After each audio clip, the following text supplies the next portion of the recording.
Rancé Mamaille, un vieux joueur de fifre qui vient de temps en temps faire la veillée chez moi en buvant du vin cuit, m'a raconté l'autre soir un petit drame de village dont mon moulin a été témoin il y a quelques 20 ans.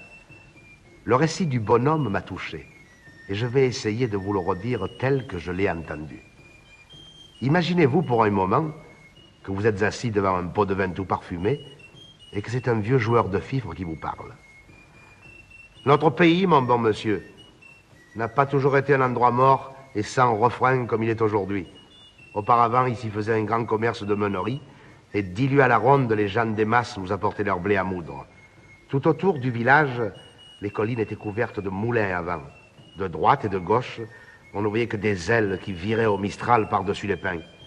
Des ribambelles de petits ânes chargés de sacs, montant et dévalant le long des chemins. Et toute la semaine, c'était plaisir d'entendre sur la hauteur le bruit des fouets, le craquement de la toile et le diahu des aides-meuniers. Le dimanche, nous allions au moulin par bande. Là-haut, mes meuniers payaient le muscat. Les meunières étaient belles comme des reines, avec leurs fichus de dentelle et leurs croix d'or. Moi, j'apportais mon fifre, et jusqu'à la noire nuit, on dansait des farandoles. Ces moulins-là, voyez-vous, faisaient la joie et la richesse de notre pays. Malheureusement, des Français de Paris eurent l'idée d'établir une minoterie à vapeur sur la route de Tarascon. Tout beau, tout nouveau. Les gens prirent l'habitude d'envoyer leur blé aux minotiers, et les pauvres moulins à vent restèrent sans ouvrage. Pendant quelque temps, ils essayèrent de lutter, mais la vapeur fut la plus forte, et l'un après l'autre pécaille. Ils furent tous obligés de fermer. On ne vit plus venir les petits ânes. Les belles meunières vendirent leurs croix d'or, plus du muscat, plus de farandoles. Le mistral avait beau souffler, les ailes restaient immobiles. Puis, un beau jour, la commune fit jeter toutes ses masures à bas et l'on sema à leur place de la vigne et des oliviers. Pourtant, au milieu de la débâcle, un moulin y avait tenu bon et continuait de virer courageusement sur la butte à la barbe des minotiers. C'était le moulin de Maître Cornille, celui-là même où nous sommes en train de faire la veillée en ce moment. Maître Cornille était un vieux meunier vivant depuis 60 ans dans la farine et enragé pour son état. L'installation des minoteries l'avait rendu comme fou. Pendant 8 jours, on le vit courir par le village, ametant le monde autour de lui et criant de toutes ses forces qu'on voulait empoisonner la Provence avec la farine des minotiers. « N'allez pas là-bas, disait-il. Ces brigands-là, pour faire le pain, se servent de la vapeur qui est une invention du diable, tandis que moi, je travaille avec le Mistral et la Tramontane, qui sont la respiration du bon Dieu. » Et il trouvait comme cela une foule de belles paroles à la louange des moulins à vent, mais personne ne les écoutait. Alors, de malheur rage, le vieux s'enferma dans son moulin et vécut tout seul comme une bête farouche. Il ne voulut pas même garder près de lui sa petite fille Vivette, une enfant de 15 ans qui, depuis la mort de ses parents, n'avait plus que son grand au monde. La pauvre petite fut obligée de gagner sa vie et de se louer un peu partout dans les masses pour la moisson, les maniants ou les olivades. Et pourtant, son grand-père avait l'air de bien l'aimer, cet enfant-là.